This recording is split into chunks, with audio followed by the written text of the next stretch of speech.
Hey, Vsauce, Michael here, and today we are going to be talking about the past. But not like history. In fact, we will be talking about what we call now, this very newest moment in time, and the fact that we can never really be aware of or live in what we call now, because it takes time for our brain to process the information about what's happening now, and it takes time for that information to get from the rest of our body to our brain. In fact, the taller you are, the further back from now, the further back in the past you live. But more importantly, why do we call emotional, relationship-based movies targeted at females chick flicks? Well, for the answers to these questions, we're going to start with the flash lag effect. David Eagleman has done some amazing research on this effect. It's what occurs when a participant looks at a ring moving around in a circle. A light is flashed exactly in the middle of the ring. This is exactly what the photons landing on their retinas represent. But when asked what they saw, participants respond that they saw this. Now, for the longest time, it was hypothesized that people said this because our brains guess ahead. Our brain assumed that the ring would continue doing what it had been doing and figured it would be safer to go ahead and say that the ring was already a bit ahead of the light. But Eagleman wanted to know what would happen if, when that flash of light occurred in the middle of the ring all of a sudden reversed direction and spun around the other way.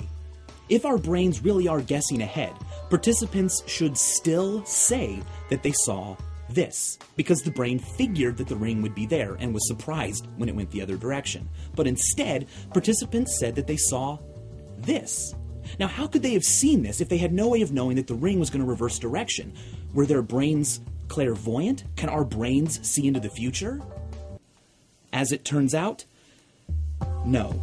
What's really happening here is that our eyeballs are receiving an image of a flash of light inside a ring. But then our brains wait a little bit to make sure that we have the full story. And as the ring begins to reverse direction, that new information is incorporated into what we actually sensed, and we become aware of the wrong version of now. By doing more studies with rings traveling at different speeds, Eagleman was able to determine that what we are aware of as now, what our brain tells us is happening, actually happened 80 milliseconds in the past. Now, 80 milliseconds is not a lot of time, but it's a little scary to think that our brain has no physical way of knowing, being aware of, or even living anywhere but slightly in the past. Nerve impulses travel through our body at a top speed of around 250 miles per hour.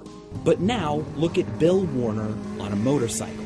He's going really fast. In fact, he's going 278 miles per hour, which means that this guy on a motorcycle is traveling faster than my brain can even figure out what now is.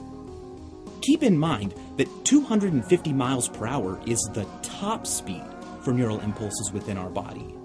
If I tap my nose and tap my toes at the exact same time, it feels instantaneous, even though there is no physical way that the brain could actually be receiving that. Because when I tap my nose, the message goes right into my brain. But when I tap my toes, the message has to travel across the entire length of my body. The brain waits momentarily to make sure that there's nothing else going on or coming in, and then corroborates all that information, and we become aware that the taps were indeed instantaneous.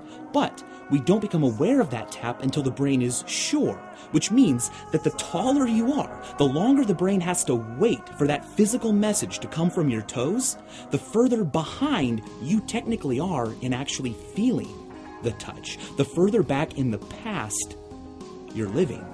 When there's a delay like that between sensory information or brain processing, we become used to that delay and begin to just see them as instantaneous events, which leads to some weird behavior. If participants are pushing a button that causes a light to flash with a delay between the two actions of about 80 milliseconds, they will learn that it's instantaneous. But if the researchers shorten that distance so that now, when the button is pushed, the light flashes in only, say, 40 milliseconds, the participants, even though they are actually causing the light to come on, will deny it, and they'll say, "No way, that came on before I pushed the button, I didn't do it." That was also a flash of light. But light bulbs don't receive a continuous direct stream of electricity through the wire. Instead, they receive alternating current in most businesses and households. So the filament is actually being excited and then left alone about 50 to 60 times a second. But our eyeballs don't notice any flicker for a few reasons. One, it's happening really fast, but mainly because that filament continues to be super hot during that little gap in time. The only way to really see this flicker is to use a high frame rate camera when a light bulb is being turned on or off so it's cooler. There's the flicker. But you know what else flickers? A film projector. It's easy to think that a film projector works merely because a roll of film is dragged across a light source. But if that were the case, a movie screen would be a blur of fast-moving images. Instead, a shutter is used. The shutter opens and closes to let an image hit the screen, and then when shut, the next image comes into place and it opens and puts that on the screen.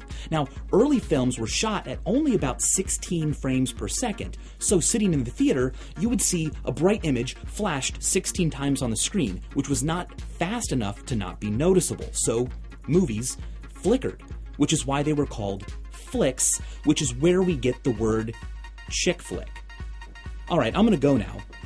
And of course by now, I mean I will leave 80 milliseconds before you become aware that I've left. I put 3 links to previous Vsauce videos in the description that are related to this one if you haven't seen them yet. One is about why time feels like it's going faster as we get older. Another is about the frame rate of the eyeball. And the other is about the stopped clock illusion. Have fun, and as always, thanks for watching.